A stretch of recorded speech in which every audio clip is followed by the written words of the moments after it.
எனக்கு அருமையானவர்களே, ஆண்டவராய் இயேசு கிறிஸ்துவின் இனிய நாமத்தில் மறுபடியும் என்னுடைய வாழ்த்துக்களை நான் தெரிவிப்பதில் மகிழ்ச்சி அடைகிறேன். தேவன் இந்த நாளிலும் உங்களோடு இருந்து உங்களையும் தேவன் ஆசீர்வதிப்பாராக.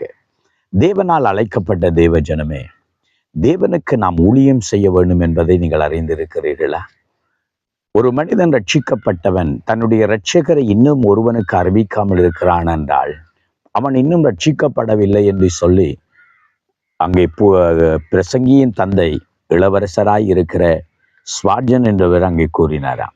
ஆம், ரட்சிக்கப்பட்ட ஒரு மனிதன் தன்னுடைய அந்த ரட்சிப்பின் சந்தோஷத்தை, மீட்பை, விடுதலையை இன்னும் ஒருவருக்கு அறிவிக்காமல் ஒரு நாளும் இருக்கவே முடியாது. ஆம், எனக்கு அருமையானவர்களே, இந்த ரட்சிப்பை இன்றைக்கு அநேகருக்கு சொல்வதற்கு, இந்த சுவிசேஷத்தை மற்றவர்களுக்கு அறிவிப்பதில், இந்த இயேசுவை மற்றவர்களோடு பகிர்ந்து கொள்வதில் அநேகர் பயப்படுகிறார்கள், அநேகர் வெட்கப்படுகிறார்கள். ஆனால் பவுல் என்ற தேவ மனிதன் ரோமரின் புஸ்தகம் 1வது அதிகாரம் 16வது வசனத்தில் சொல்கிறார், கிறிஸ்துவின் சுவிசேஷத்தை குறித்து நான் வெட்கப்படேன். யாராயிருந்தாலும், அது யூதனாயிருக்கலாம், கிரேக்கனாயிருக்கலாம், அவன் ஞானியாயிருக்கலாம், மூடனாயிருக்கலாம், யாவருக்கும் இந்த சுவிசேஷத்தை குறித்து நான் பிரசங்கிக்கவே அழைக்கப்பட்டிருக்கிறேன். இன்றைக்கு இந்த உலகத்திலே நாம் கிறிஸ்துவை பிரசங்கிப்பதிலும் சுவிசேஷத்தை அறிவிப்பதிலும் நான் வெட்கப்பட வேண்டியதில்லை. சிலருக்கு ஒரு கிராமத்தில் சென்று 4 துண்டு பிரதியை 4 பேருக்கு கொடுத்தால் என்னை யாராவது பிழையாக நினைத்து விடுவார்கள், என்னை அற்பமாய் எண்ணி விடுவார்கள் என்று நினைக்கிறார்கள். என்னுடைய கௌரவம் என்ன, என்னுடைய தொழில் என்ன, என் குடும்பம் என்ன, என்னுடைய வசதி வாய்ப்புகள் என்ன, நான் இதை தெருவில் நின்று இயேசுவை குறித்து பாட்டு பாடினால், இயேசுவை குறித்து பிரசங்கித்தால் அங்கே மற்றவர்கள் என்னை குறித்து என்ன நினைப்பார்கள் என்று நினைக்கிறார்கள். கிறிஸ்துவின் சுவிசேஷத்தை குறித்து நான் வெட்கப்பட வேண்டியதில்லை. அங்கே அழிந்து போகிற ஆத்துமாக்கள் அது மீட்கிறது, பாவிகளை ரட்சிக்கிறது தான் சுவிசேஷம். இன்றைக்கு எத்தனையோ பேர் இந்த சத்தியத்தை அறியாமல், நற்செய்தியை அறியாமல் நரகத்தை நோக்கி போய் கொண்டிருக்கிறார்கள். இந்த மக்களை நாம் மீட்டெடுக்க வேண்டும், இந்த மக்களுக்கு இந்த சுவிசேஷத்தை சொல்ல வேண்டும் என்பதை தேவனும் சித்தம் உள்ளவராயிருக்கிறார். அவன் இந்த சுவிசேஷத்தை நாம் அறிவிக்க எப்பொழுதும் கடனாளிகளாகவே இருக்கிறோம். இன்றைக்கு உலகத்தில் வெட்கப்பட வேண்டிய காரியம் அநேக இருக்கிறது. சிலரை நான் அறிவேன், குடிச்சிட்டு ரோட்டில் விழுந்து கிடப்பாங்க.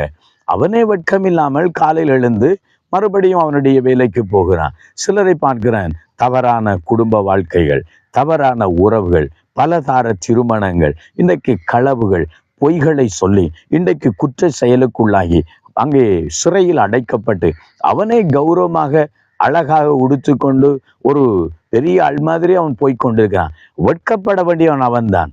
குடிச்சிட்டு ரோட்டில் உடுப்பும் இல்லாமல் நிர்வாணத்தை காட்டி கொண்டிருக்கிறானே, அவன்தான் வெட்கப்பட வேணும். அப்படிப்பட்ட மனிதனுக்கு நாம் இயேசுவை குறித்து பிரசங்கிப்பதை குறித்து வெட்கப்பட வேண்டியதில்லை. இன்னைக்கு ஒரு திருமணத்தை விட்டு, ஒரு கணவனை விட்டு, மனைவியை விட்டு வேறு தவறான வாழ்க்கை வாழ்கிறார்களே, அவர்களுக்கு இந்த சுவிசேஷத்தை குறித்து நாம் சொல்லும் போது நாம் வெட்கப்பட வேண்டியதில்லை. அவர்கள் தான் வெட்கப்பட வேண்டியவர்கள். ஆனால் நாம் அவர்களுக்கு அந்த சுவிசேஷத்தை சொல்லி அவர்களை சத்தியத்தின் பாதையிலே நடத்த வேண்டும் அல்லவா? ஆகவே இன்றைக்கு இந்த சுவிசேஷத்தை குறித்து நீங்கள் எப்படி இருக்கிறீர்கள்? தைரியமா இந்த சுவிசேஷத்தை பிரசங்கிக்கிறீர்களா? ஆத்மீக பாரத்தோடு இந்த சுவிசேஷத்தை பிரசங்கிக்கிறீர்களா? அழிந்து போகிற ஆத்துமாக்கள் இயேசுவை அறிய வேண்டும் என்ற துடிப்போடு நீங்கள் இந்த சுவிசேஷத்தை பிரசங்கிக்கிறீர்களா? அல்லது வெட்கப்பட்டு பயந்து நீங்கள் இந்த சுவிசேஷத்தை மறைத்து விடுகிறீர்களா? நாம் வெட்கப்பட வேண்டியதில்லை. தைரியமாய் பேசுங்கள். கர்த்தர் உங்களை ஆசீர்வதிக்கட்டும். ஜெபிப்போமா? தகப்பனே, இந்த சுவிசேஷத்தை பிரசங்கிக்க எங்கள் ஒவ்வொருவருக்கும் தைரியம் கொடுப்பீரா? உம்முடைய பிள்ளைகள் எந்த இடத்திலும் சத்தியத்துக்கு சாட்சியாய் நின்று இந்த சுவிசேஷத்தை அழிந்து போகிற ஆத்துமாக்களுக்கு எடுத்துரைக்க தேவன் அவர்களை தைரியப்படுத்தும். இந்த சுவிசேஷத்தை குறித்து யாராவது பேசுவது வெட்கப்பட்டு பயந்து கொண்டிருந்தால் இன்னைக்கு இந்த சத்தியத்தை கேட்டவர்கள் தைரியம் அடையட்டும். இயேசுவின் நாமத்தினால் உடைய பிள்ளைகளை நான் ஆசீர்வதித்து ஜெபிக்கிறேன் நல்ல பிதாவே. ஆமேன், ஆமேன். வெட்கப்படாமல் இயேசுவை பிரசங்கிங்கள், சாட்சி சொல்லுங்கள். கர்த்தர் உங்களை ஆசீர்வதிப்பார். ஆமென், ஆமென்.